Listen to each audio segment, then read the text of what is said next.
ન્યાયયાત્રા તો 3 દિવસથી એમણે ચાલુ કરી છે। મારી દ્રષ્ટિએ અને બધાની દ્રષ્ટિએ ન્યાયયાત્રા કે ફક્ત કોંગ્રેસે પોતાની રાજકીય હયાતી બતાવવા માટે, પોતાનું અસ્તિત્વ બતાવવા માટે આ યાત્રા કાઢી છે।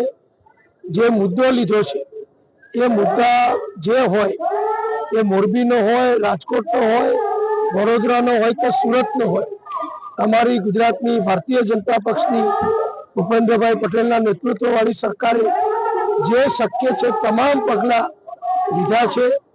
અસરગ્રસ્તોને કે બધાને જે થાય બધી મદદ કરી છે।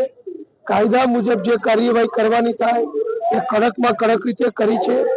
અને નામદાર હાઈકોર્ટ દ્વારા પણ જે માર્ગદર્શન આપવામાં આવ્યું, જે સૂચના સરકારને આપવામાં આવી એ પ્રમાણે સરકારે બધી જ વ્યવસ્થાઓ કરી અને જે લોકો આરોપીઓ છે, જે લોકોના કારણે આ બધા અકસ્માતો થયા, જે લોકો આમાં સંડોવાયેલા છે, એવા તમામ સામે સરકાર કડક કાર્યવાહી કરી રહી છે।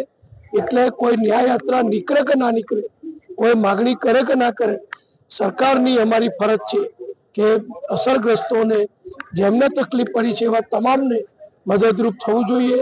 અને જેમણે ખોટું કર્યું છે એ બધા સામે કડકમાં કડક કાર્યવાહી કરવી જોઈએ। એ બધી કાર્યવાહી કરી છે અને ચાલી રહી છે, એ ગુજરાતની જનતા જોઈ રહી છે।